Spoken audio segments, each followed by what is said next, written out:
Kadastr agentligi Surxondaryo viloyati boshqarmasida ommaviy axborot vositalari vakillari hamda blogerlar ishtirokida ochiq muloqot tashkil etildi. Unda sohada amalga oshirilayotgan islohotlar, yer munosabatlarini tartibga solish, elektron xizmatlar va aholining mulkiy huquqlarini ta'minlash borasidagi ishlar haqida zarur ma'lumotlar berildi. Tafsilotlar bilan muxbirimiz tanishtiradi. Tadbirda Kadastr agentligi direktorining matbuot kotibi, agentlikning viloyat boshqarmasi mas'ullari, ommaviy axborot vositalari vakillariga sohada yuz berayotgan o'zgarish va yangilanishlar, boshqarmalar ochiqligi va shaffofligini ta'minlash, aholini kadastr xizmatlari bo'yicha xabardor qilish yuzasidan amalga oshirilayotgan ishlar, elektron xizmatlar haqida ma'lumot berdi. O'zbekiston Respublikasining 2024-yil 5-avgustdagi o'zboshimchalik bilan egallab olingan yer uchastkalari hamda ularda qurilgan binolar va inshootlarga bo'lgan huquqlarni e'tirof etish to'g'risidagi qonun ijrosini ta'minlash yuzasidan olib borilayotgan xatlov ishlariga e'tibor qaratildi. Quruq yer uchastkasi bizda 937-sonli qonun doirasiga tushmaydi. Bo'sh yer uchastkalari davlat ro'yxatidan o'tkazilmaydi. Shuning uchun 2018-yil 1-mayga qadar qurilgan yer uchastkalariga huquqlar e'tirof etiladi deb qonunda ko'rsatib ketilgan.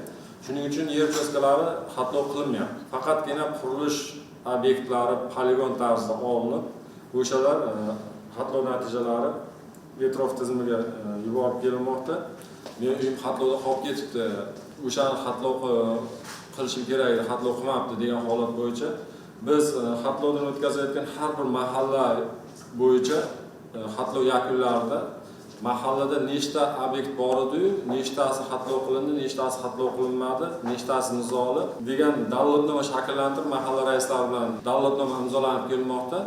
Ushbu davlatnomada qolib ketgan fuqarolar mahalla raislari orqali yoki o'zlari murojaat qilganda biz o'sha uy-joylarni qo'shimcha ravishda xatlov qilib e'tirof tizimiga yuborib beramiz.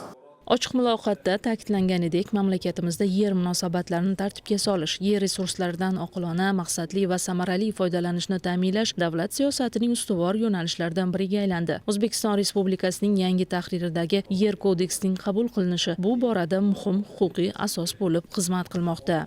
Axborot vositalari bu davlat idorasi bilan xalq o'rtasidagi ko'prik hisoblanadi. Ularsiz baribir sohadagi yangiliklar, imkoniyatlarni yetkazish mumkin emas. Shu maqsaddaki, ular bilan hamkorlikni yangi bosqichga olib chiqishni maqsad qilganmiz.